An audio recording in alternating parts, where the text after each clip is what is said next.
Namaskar, and welcome to an evening looking back at the lives of two great personalities who shaped modern India. What we are presenting today is an abridged version of a highly successful play called The Prophet and the Poet. On this very special occasion of the birth anniversary of Rabindranath Tagore, we are presenting a one-person abridged version retitled Gurudev and Bapu.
January 30, 1948. 3 shots were fired at point-blank range. 2 words were heard when the lifeless body collapsed on the lawns of Birla House in Delhi. Hey Ram. This was the tragic end for the illustrious son of India, the one who had done more than all else put together to free India from the shackles of British subjugation. Another illustrious son of India, who had done more than all else to gain recognition for India on the intellectual stage of the world, had ended his conscious moments by dictating these words: "Oh, deceitful one, in simple life you have craftily scattered the snares of false faith. One who endures your deception without effort is rewarded by you with the right to eternal peace." In their last moments, one remembered his God with reverence, the other called his God deceitful, and staked his claim on eternal peace as reward from this deceitful muse. Friends, to start with, we find one from the western corner of India, Gujarat, and the other from across the subcontinent in the east, Bengal. One called the other Mahatma, and the other addressed the first as Gurudev. They admired and revered each other as few friends do. They differed with each other as few adversaries do.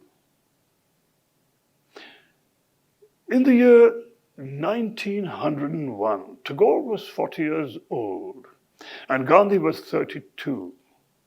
Neither had attained a stature that extended much beyond their primary spheres of activity. That was Bengali literature for Tagore.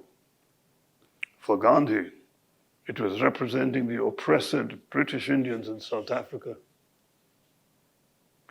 In December 1913, 2 friends of Tagore, Charlie Andrews and Willie Pearson, left for South Africa to advance the cause of Gandhi there. When Gandhi decided to disband his Phoenix ashram in South Africa and return to India, it was Charlie Andrews who suggested that the residents of Phoenix ashram stay at Gurudev's Santiniketan before Gandhi could make alternate arrangements for them. The boys from Phoenix arrived at Santiniketan in November 1914. Soon after their arrival, Tagore observed, the Phoenix boys, they have discipline where they should have ideals. They are trained to obey. For obedience is good not because it is good in itself, but because it's a sacrifice. These boys are in danger of forgetting to wish for anything, and wishing is the best part of attainment. However, a few days later, he wrote to Mahatma Ji, "Dear Mr. Gandhi, I write this letter to thank you for allowing your boys to become our boys as well, and thus form a living link in the sadhana of both our lives. Very sincerely yours." As early as 1918, Gandhi wanted Hindi to be the national language. Dear Gurudev, is not Hindi the only possible national language for interprovincial intercourse and for all other national proceedings? Should not Hindi be the language principally used in the forthcoming Congress? I feel that if we are to touch the masses and if national servants are to come in contact with the masses all over India, the above questions ought to be treated as of the utmost urgency. I am yours sincerely. Dear Mr. Gandhi, of course, Hindi is a possible national language for interprovincial intercourse in India. But about its introduction at the Congress, I think we cannot enforce it for a long time to come. It is truly a foreign language for the Madras people. Most of the politicians will find it difficult to express themselves adequately in this language. So I think Hindi will have to remain optional in our national proceedings. The strain of differences had started to tell. Agreement on the malady, disagreement on the remedy, accord at the ends, discord on the means. Gandhi had advocated boycott of British educational institutions. He had prescribed satyagraha, charkha, and swaraj as the trident of his freedom movement. Tagore objected to each one of these, either in letters to friends or in articles published. Gandhi defended his position firmly through the same media. The debate between them was on political issues, but was elevated to a philosophical plane. Dear Mahatma Ji, passive resistance is a force which is not necessarily moral in itself. It can be used against truth as well as for it.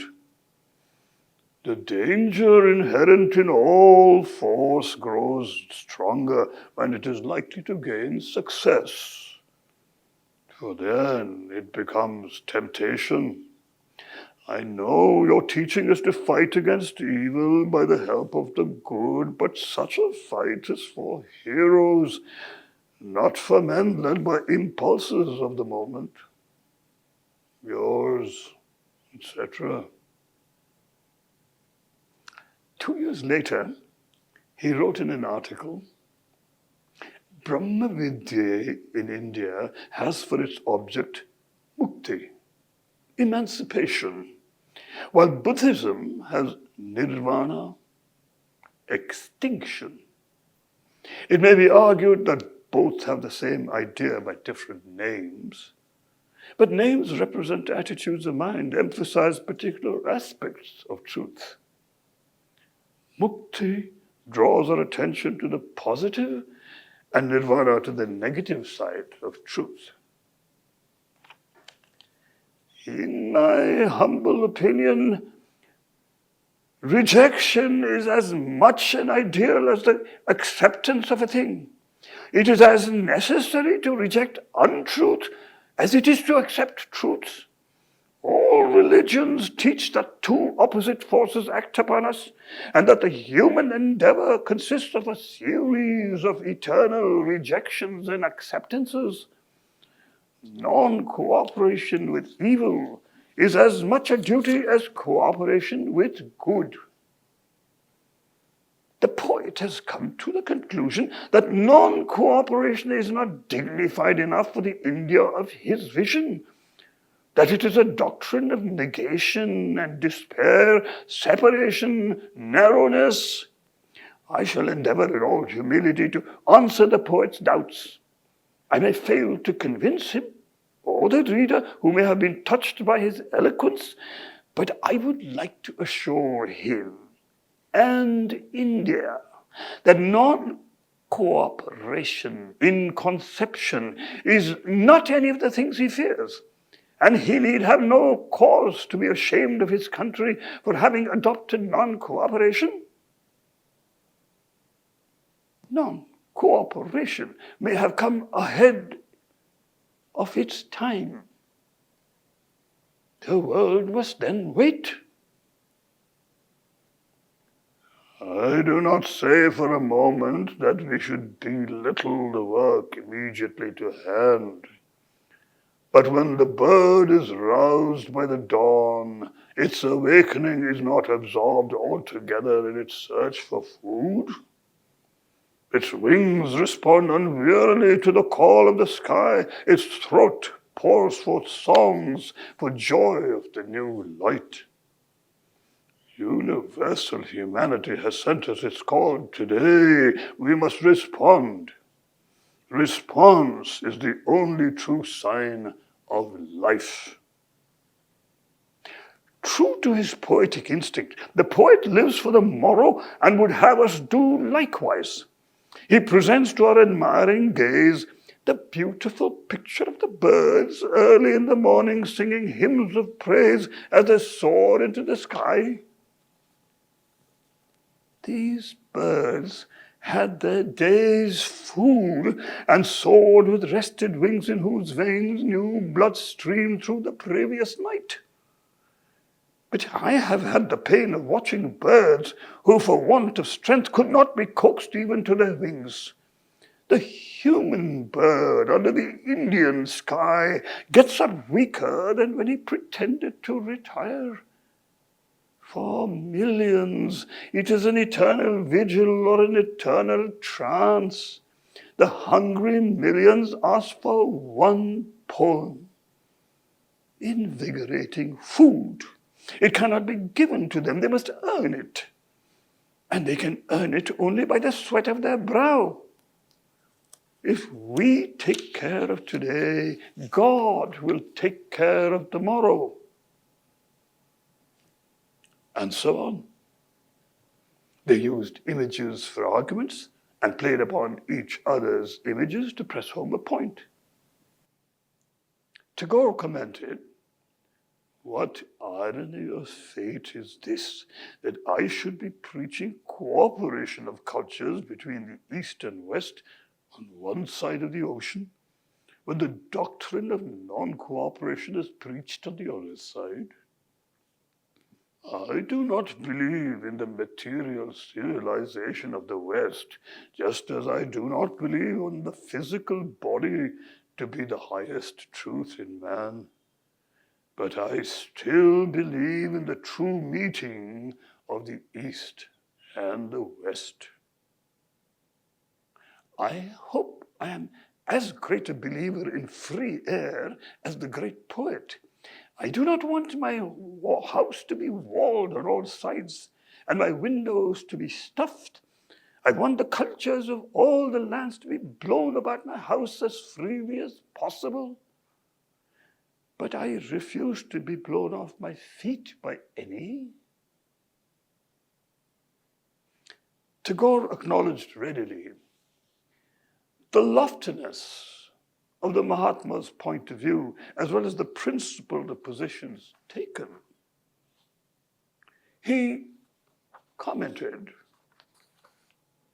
previously, the vision of our political leaders had never reached beyond the English-knowing classes, because the country meant for them only that bookish aspect of it which is to be found in the Englishman's history. Here is the truth at last, not a mere quotation out of a book. So the name Mahatma, which is given to him, is his true name. Who else has felt so many men of India to be his own flesh and blood? But his own point of view also merited attention. But the sight that meets my eyes, on the one hand, people immensely busy, on the other, intensely afraid.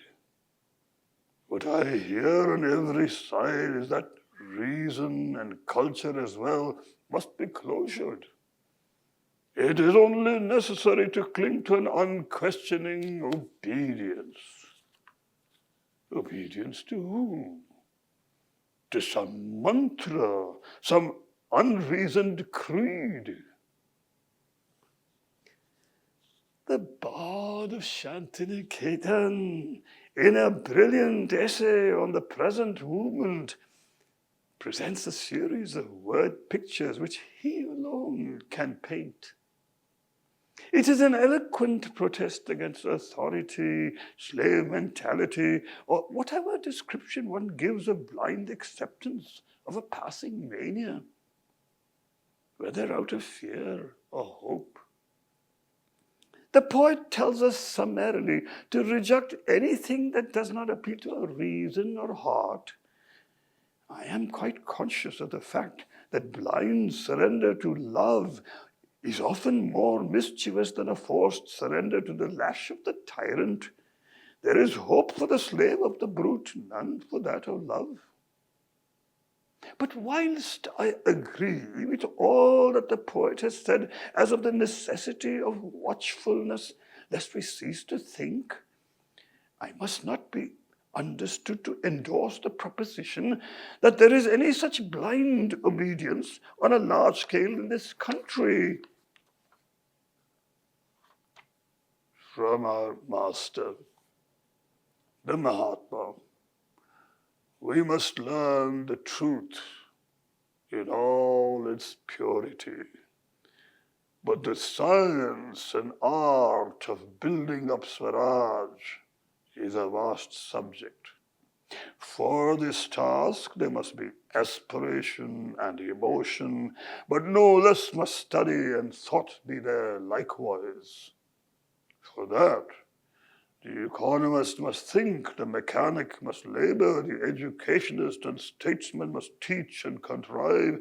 In a word, the mind of the country must exert itself in all directions.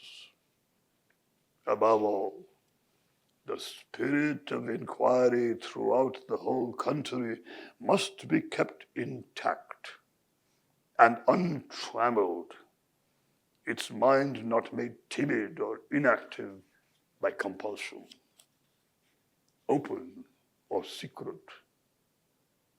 God has given the Mahatma the voice that can call, for in him there is truth. Why should this not be our long-awaited opportunity? But his call is in one narrow field alone. To one and all he simply says, spin and weave, spin and weave. Is this the call of the new age to new creation? The question of using or refusing cloth of a particular manufacturer belongs mainly to economic science. The discussion of the matter should have been in the language of economics. I must confess, I do not draw any distinction between economics and ethics. Economics that hurt the moral well-being of an individual or a nation are immoral and therefore sinful. Thus, the economics that permit one country to prey upon another are immoral. It is sinful for me to wear the latest finery of Regent Street when I know that if I had but worn the things woven by my neighboring spinners and weavers, that would have clothed me and fed and clothed them. On the knowledge of my sin bursting upon me, I must consign the foreign garments to the flames and thus purify myself, and henceforth rest content with the rough khadi made by my neighbors. Charlie Andrews, a friend of both, was worried. Would such differences drive the two noble souls apart? Taking a cautious step, he arranged a meeting between them in Tagore's ancestral home in Jorasanko in Kolkata. Only the three of them were present, and neither Tagore nor Gandhi issued any statement to the press. Many years later, Tagore narrated the happenings at the meeting to Leonard Elmhurst. Gandhiji came to visit me at my home in Jorasanko. He wanted very much to win my support for one or another of the various planks of his political program. Gurudev, you were yourself a leader and promoter of the Swadeshi movement in India over 20 years ago. You always wanted Indians to stand on their own feet as Indians and not try to be poor copies of Englishmen. My Swaraj movement is the natural child of your Swadeshi. You should join me and strengthen it. Through the movement, we have already achieved Hindu-Muslim unity, Gurudev. I do not agree. You have introduced it only on the political platform, where Muslim and Hindu happily hold a whip together to crack it at the British. I have not had any love for British officialdom, but can you really say you have a genuine friendship with the Muslim deep in your hearts? When the British either walk out or are driven out, what will happen then? Only by educating their children together for 2 to 3 generations can you eventually overcome the hostility that exists between Hindu and Muslim. The whole movement is based on the principle of non-violence, Gurudev. And that is why, as a poet who believes in peace, you can enter my movement and work for it. Come here, Gandhiji. Come. Look over the edge of this veranda. Look down there and see what your non-violent followers are up to.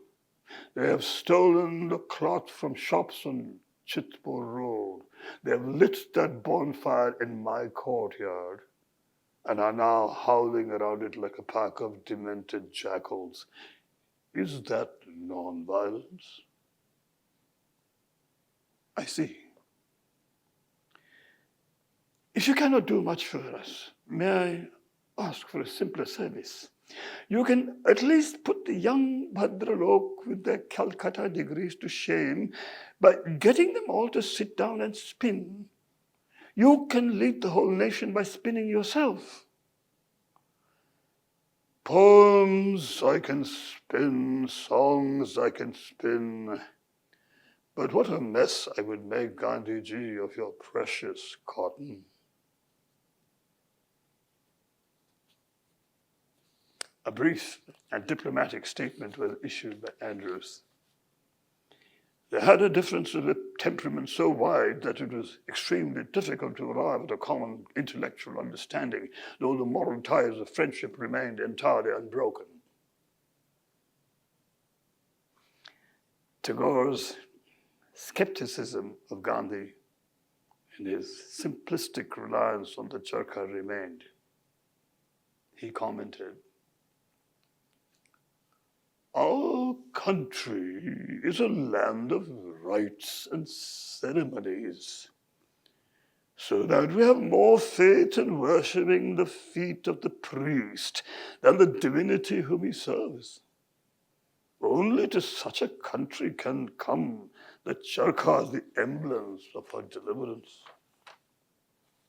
And the people, dazed into obedience by some specious temptation, go on turning their charkha in the seclusion of their corners, dreaming all the while that the car of Swaraj rolls onward in triumphal progress at every turn of their wheel.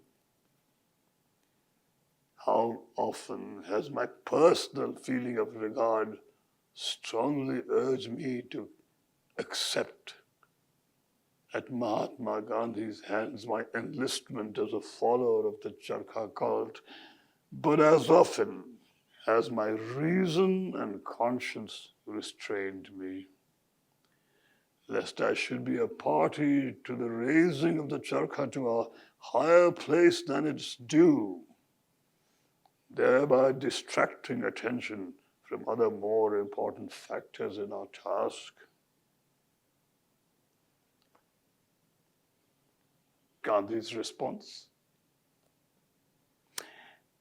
When Sir Rabindranath's criticism of the charkha was published some time ago, several friends asked me to reply to it. His criticism has not displeased me. Why should mere disagreement with my views displease? On the contrary, frank criticism pleases me, for our friendship becomes all the richer for our disagreements. While this debate raged, Gandhi's reference to Tagore as Sir stirred up a hornet's nest. Following the traumatic massacre of innocents in the Jallianwala Bagh episode 7 years earlier, the poet had asked the viceroy to relieve him of the title. Many tongues wagged, and there were many loud whispers, as it was taken as sarcasm not befitting the Mahatma. January 18, 1930. The two met in Ahmedabad at Sabarmati Ashram. They had an animated discussion on various topics. Tagore had a cold. The sign of strain, exhaustion, and old age were quite visible on his countenance. "I'm 70 now, Mahatma Ji, and so I'm considerably older than you." "Oh, but an old wanderer of 60 can barely walk. A young poet of 70 can dance." "Allow me to ask you, what are your specific plans for the country? If you make the announcement that we seek complete freedom, and if you do not have a program to offer, would it not destroy our credibility?"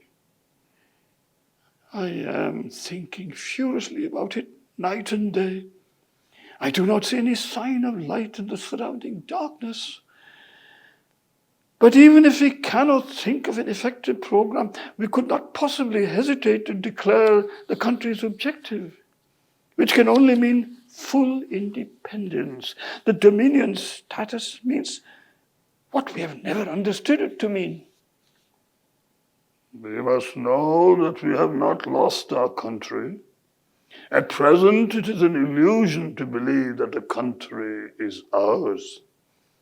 Let us begin with that confidence, and with a firm belief that to own our country is our right.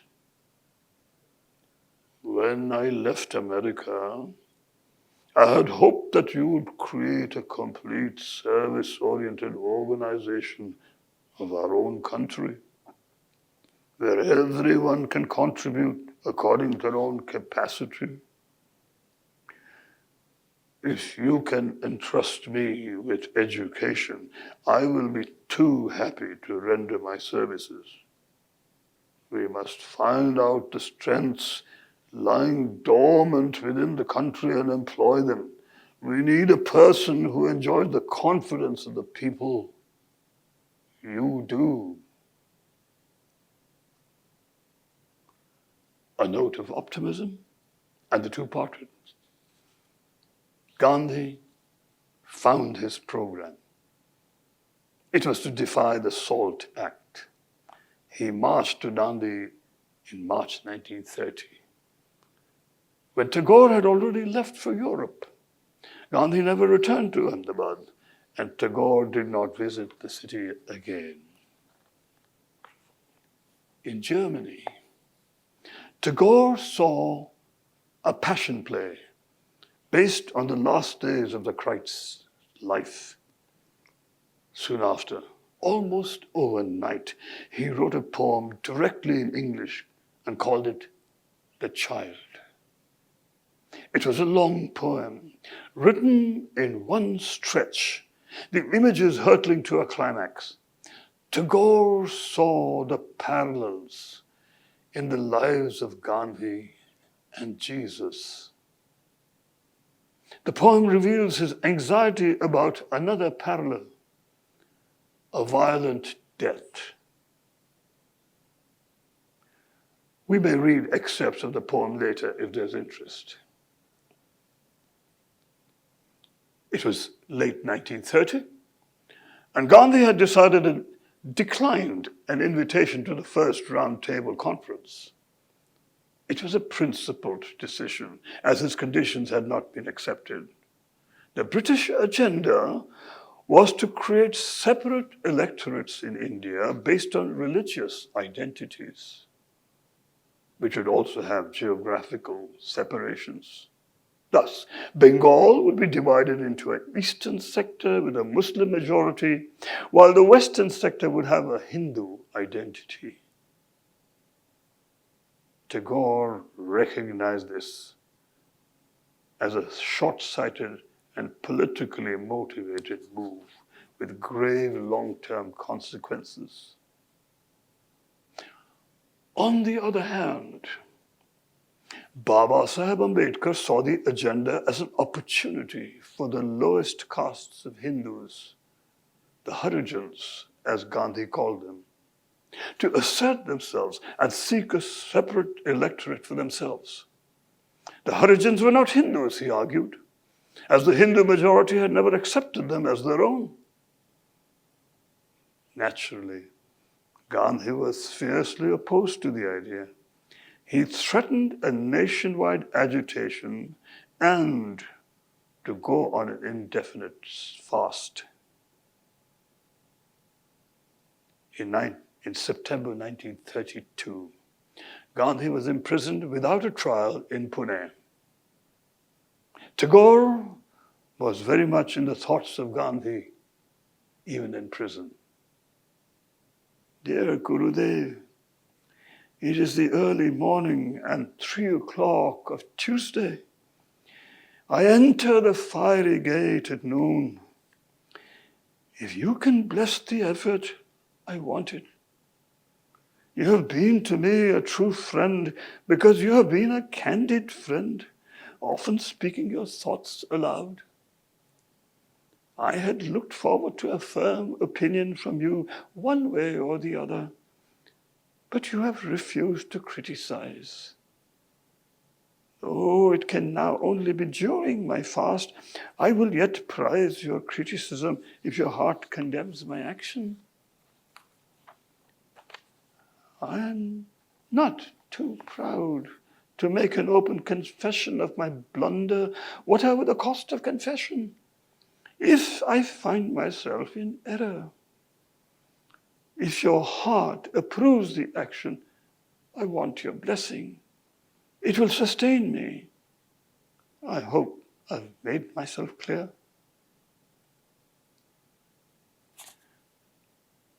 Within a few days, there was a deterioration in Gandhi's health. Greatly concerned and moving, Tagore left Santiniketan for Pune. He wrote a long essay on the entire journey and the circumstances leading to Gandhi breaking his fast. The entire essay is available as a published monograph. We shall go directly to the end of the essay. I could hardly have fully realized how great is the strength of this frail man had I not come near to him like this. Today, to millions of hearts in India has reached the message of this immortal spirit resting under the shadow of death's altar. In groups, men and women clad in white khadar quietly held discussions. Noticeable was the disciplined calm of this gathering inside the jail. At last, with the government's red-sealed envelope in hand, appeared the Inspector General of Prisons. After he had finished reading, Mahatma Ji called his friends to discuss the communication. One understood that it did not go against Mahatma Ji's wishes. The great penance of the fast was now over. The lemon juice was prepared by Srimati Kamala Nehru.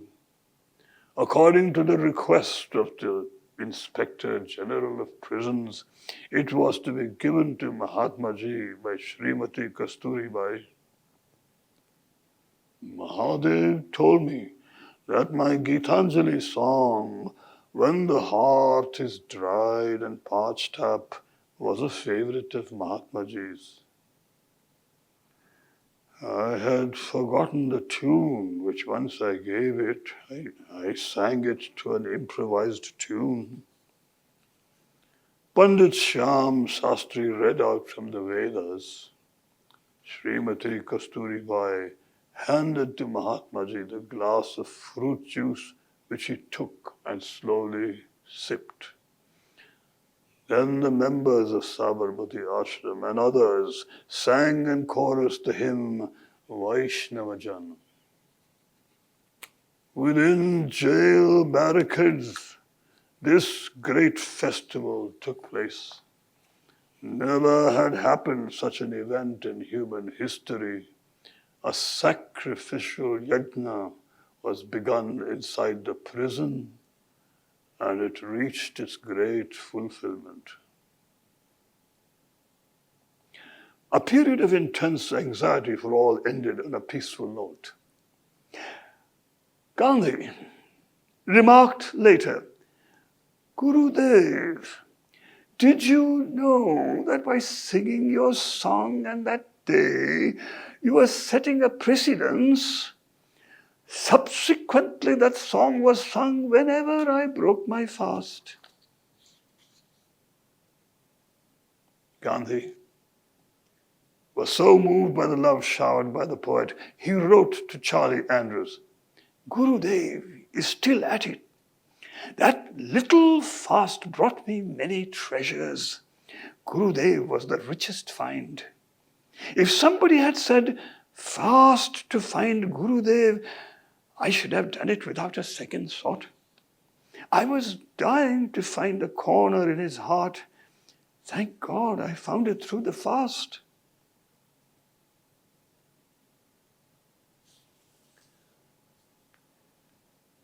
In 1934, in the wake of the great earthquake in Bihar, Tagore was compelled to write to Gandhi again.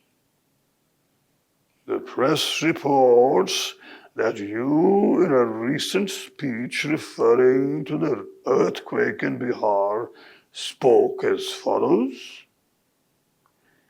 I want you to be superstitious enough to believe with me that the earthquake is a divine chastisement for the great sin we have committed against those whom we describe as Harijans. I find it difficult to believe this. But if this be your real view on the matter, I do not think it should go unchallenged. Herewith you will find a rejoinder from me. If you are correctly reported in the press, would you kindly send it to the press? Mahatma Ji was gracious to publish the rejoinder in the Harijan.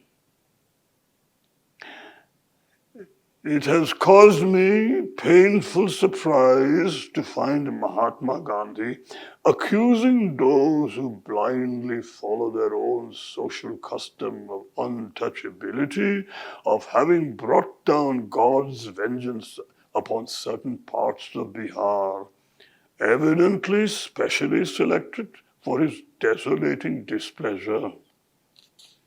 It is all the more unfortunate, for this kind of unscientific view of things is too readily accepted by a large section of our countrymen. I am compelled to utter a truism in asserting that physical catastrophes have their inevitable origin in combinations of physical facts.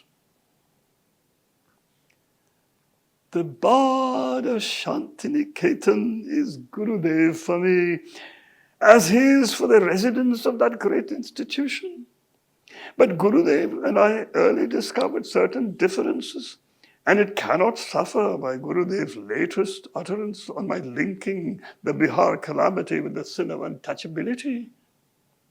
He had a perfect right to utter his protest when he believed that I was in error. My profound regard for him would make me listen to him more readily than to any other critic. But in spite of my having read his statement 3 times, I adhere to what I have written in these columns. We do not know all the laws of God, nor their working.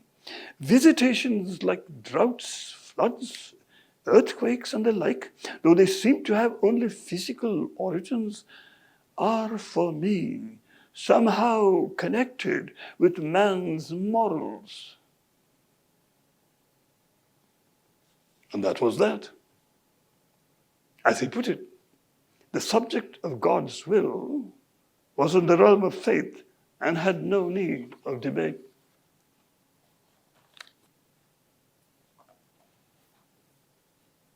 On September the 10th, 1937, the poet was suddenly taken ill. He had been in Kolkata, and when he returned to Santiniketan at night, he fell unconscious. As the telegraph office was then closed, the staff at the railway office sent a telephonic message to Kolkata at 1 o'clock at night, asking that doctors should be sent to Santiniketan immediately. Dr. Sir Neil Ratan Sarkar left for Santiniketan at 2 o'clock by car and reached there early in the morning. Tagore was completely unconscious for 62 hours, and all hopes were given up. Once he regained consciousness, the recovery was very rapid. When he was told about an anxious message from Gandhi inquiring about his health, he responded, "Dear Mahatma Ji, the first thing that welcomed me into the world of life after the period of stupor I passed through was your message of affectionate anxiety, and it was fully worth the cost of sufferings. With grateful love."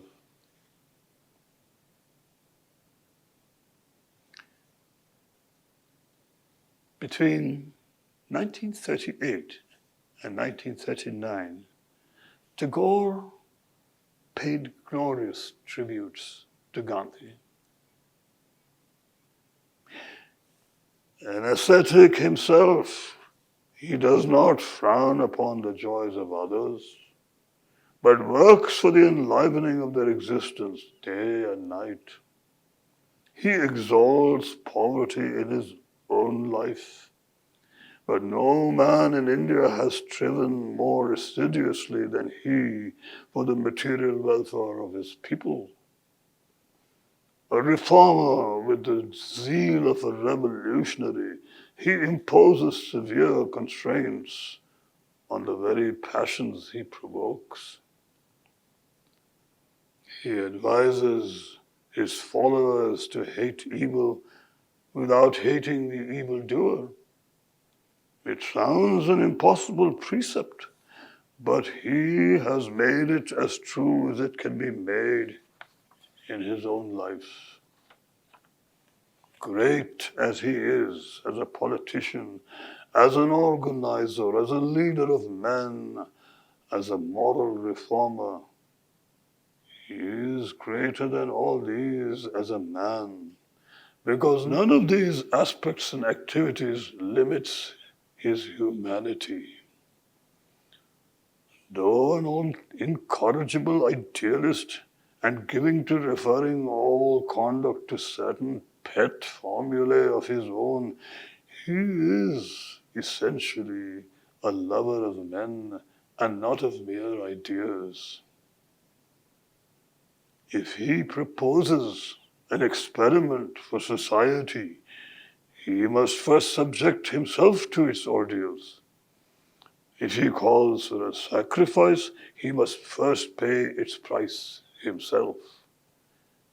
This man seems greater than his virtues, great as they are. A moving tribute, wholly authentic, but finally an admission.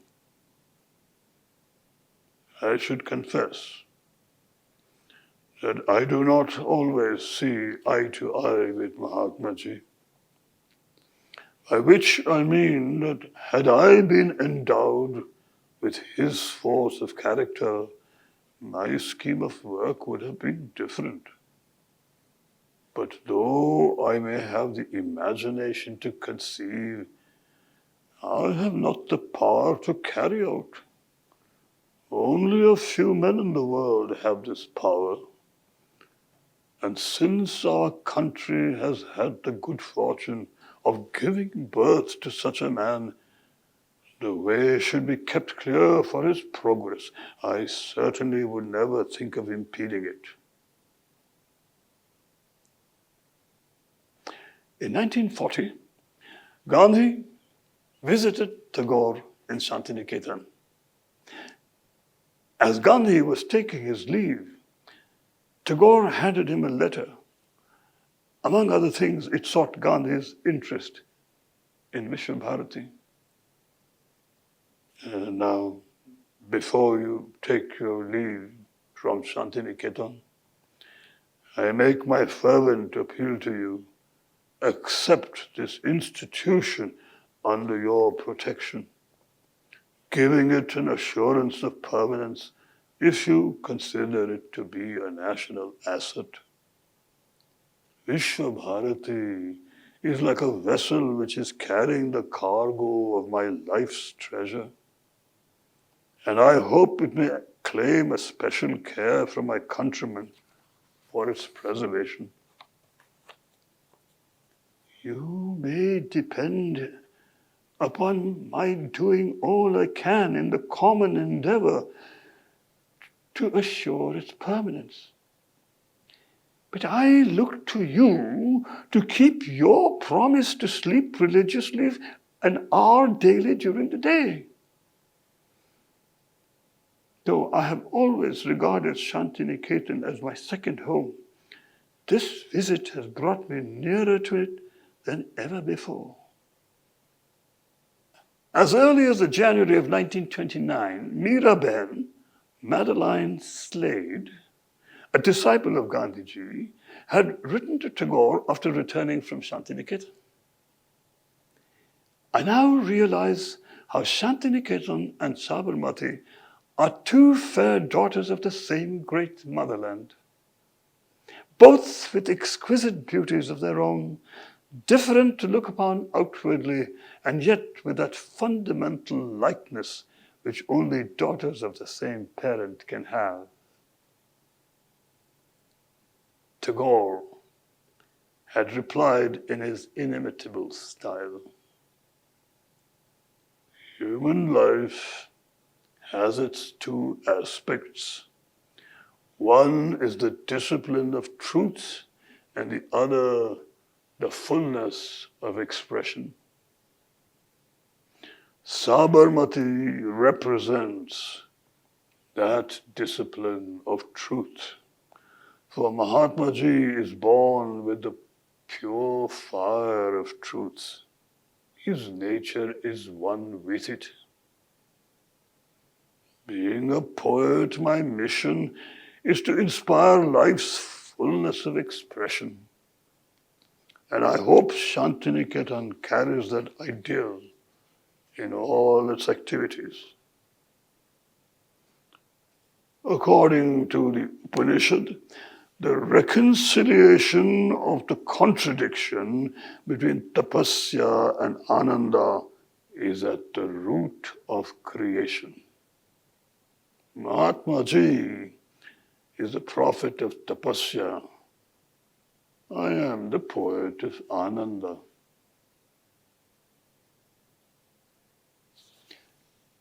In 1941, Tagore turned 80. The World War was already into its third year. At a reception organized to celebrate the landmark birthday, his essay on the crisis in civilization was read out on his behalf. A short excerpt. "The wheels of fate will someday compel the English to give up their Indian empire. But what kind of India will they leave behind? What stark misery.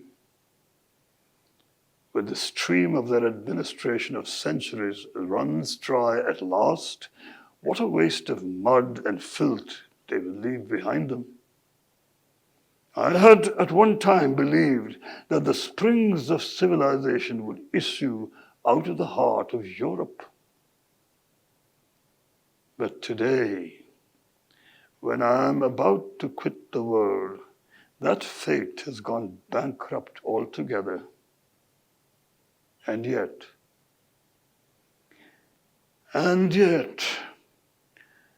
I shall not commit the grievous sin of losing faith in man." A greeting by telegram from Gandhi arrived. "Fourscore not enough, may you finish 5. "Thanks, message, but 80 is impertinence, 50 intolerable."